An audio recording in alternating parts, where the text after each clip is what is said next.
അതിനുള്ള സമരങ്ങളും ഇതിന്റെ ആശയപരമായ എതിർപ്പ് ഉന്നയിക്കുന്നതിലും കേരളത്തിന് അർഹതപ്പെട്ട് നേടുന്നതിലും ഒരു തരത്തിലും പുറകോട്ട് പോകുന്ന പ്രശ്നമില്ല. അപ്പൊ അതുകൊണ്ട് ഇതെല്ലാം ഭരണ നടപടികളുമായി ബന്ധപ്പെട്ട് നിൽക്കുന്ന പ്രശ്നമായതുകൊണ്ട് ഈ ചെറിയ കുട്ടികളുടെ ഈ പ്രശ്നങ്ങൾക്ക് പരിഹാരം കാണുന്നതിനുള്ള പ്രശ്നങ്ങൾ ഇപ്പൊ SSKയിൽ എത്ര ജീവനക്കാരാ ജോലി ചെയ്യുന്നത്? അത് ഈ ഫൈറ്റ് ചെയ്ത് എല്ലാം റെഡിയായതിനു ശേഷം പരിഹരിച്ചാൽ മതിയാകും എന്നുള്ള ഒരു നില ഇതിന്റെ പ്രായോഗിക അനുഭവങ്ങൾ വെച്ച് പരിശോധിക്കുമ്പോൾ നമുക്ക് കാണാൻ കഴിയുന്നില്ല. അപ്പോ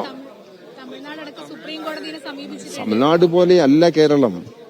തമിഴ്നാടിന് വരുമാനമുണ്ട്, കേരളത്തിന് വരുമാനമില്ല. അപ്പൊ അങ്ങനെയുള്ള ചില പ്രശ്നങ്ങൾ നമ്മൾ പ്രായോഗികമായി നേരിടുന്നുണ്ട്. എന്നാലും അതുകൊണ്ട് ഈ PM ശ്രീ പദ്ധതിയുടെ ഭാഗമായിട്ടുള്ള കേന്ദ്ര നയസമീപനത്തോട് നമുക്ക് യോജിക്കാൻ കഴിയുന്നതല്ല. അത് വെച്ചിട്ട് നമുക്ക് അല്ല LDF ചർച്ച ചെയ്ത വിഷയം ഞാൻ പറഞ്ഞു. കേരളത്തിന് അർഹതപ്പെട്ടത് വാങ്ങിയെടുക്കാൻ കഴിയണം എന്നുള്ള ഒരു പൊതു നിലപാട് ഇടതുപക്ഷ ജനാധിപത്യ മുന്നണിയിൽ നേരത്തെ ചർച്ച ചെയ്തിട്ടുള്ള ഒരു വിഷയമാണ്. ഇപ്പോ അതിലൊരു പ്രത്യേക തീരുമാനം പിന്നീട് ഇത് സംബന്ധിച്ചിട്ട് എടുത്തിട്ടില്ല. അതിന്റെ ബന്ധപ്പെട്ട വകുപ്പാണ് ഇത് എടുക്കുന്നത്. ബന്ധപ്പെട്ട വകുപ്പുകൾ ഇതുപോലുള്ള നിലപാടുകൾ സ്വീകരിക്കുന്നുണ്ട്. എല്ലാവരും സ്വീകരിക്കാറുണ്ട്.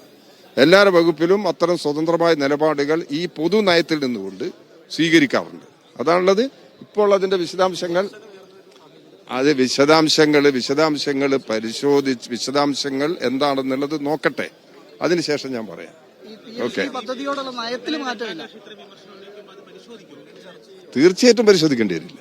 ഇപ്പൊ എന്താ പദ്ധതിയോടുള്ള നയത്തിൽ മാറ്റമില്ല. അല്ല, അത് വേറെ വഴിയില്ല. അതുകൊണ്ടാണ് വേറെ വഴിയില്ല. കേരളത്തില് ഈ പ്രശ്നം നമ്മളെ ഈ SSKയുടെ പ്രവർത്തനങ്ങൾ മുമ്പോട്ട് പോകണം. അത് നിങ്ങൾ ഓരോ സ്ഥലത്തും BRCയുമായി ബന്ധപ്പെട്ട് അന്വേഷിച്ചാൽ മനസ്സിലാക്കാൻ കഴിയും. അതൊരു വലിയ പദ്ധതിയാണ്. ആ പദ്ധതിക്കുള്ള പണമാകെ കേന്ദ്രത്തിൽ നിന്ന് കിട്ടേണ്ടതാണ്. വലിയ ഭാഗവും ചെറിയ ഭാഗം കേരളത്തിന്റെ ഉണ്ട്. അപ്പൊ അതൊന്നും കിട്ടിയില്ലെങ്കിൽ കേരളത്തിന് മുമ്പോട്ട് പോകാൻ കഴിയില്ല. അതാണ് പ്രശ്നം.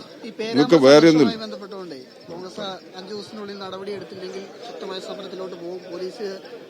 പോലീസിനെ ഭീഷണിപ്പെടുത്തുന്നു. EP ജയരാജൻ അടക്കമുള്ള നേതാക്കൾ ഭീഷണിപ്പെടുത്തുകയാണ്. ഒരു ഭീഷണി ഞങ്ങളെ ഭാഗത്തുനിന്നില്ല.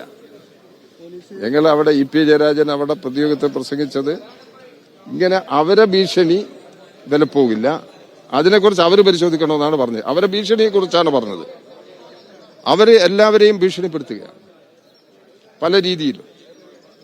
എന്ത് കാര്യത്തിന്? സാധാരണ പേരാമ്പ്രയിൽ കഴിഞ്ഞ കാലങ്ങളിൽ ഏത് LDFന്റെ സമരം നടന്നിട്ടുണ്ട്, UDFന്റെ സമരം നടന്നിട്ടുണ്ട്. LDF പ്രതിപക്ഷത്ത് ഇരിക്കുന്ന സമയത്ത് ഒരുപാട് സമരങ്ങൾ അവിടെ നടന്നിട്ടുണ്ട്. ഏതെങ്കിലും ഒരു സമര കാലഘട്ടത്തിൽ ഇത്തരത്തിലുള്ള ഒരു അക്രമ സംഭവങ്ങൾ പേരാമ്പ്ര ഉണ്ടായിട്ടില്ല. പേരാമ്പ്രയിൽ ഇപ്പോഴത്തെ MP മാത്രമല്ലല്ലോ, LDF കൺവീനർ TP രാമകൃഷ്ണനാണ് സംസാരിച്ചത്.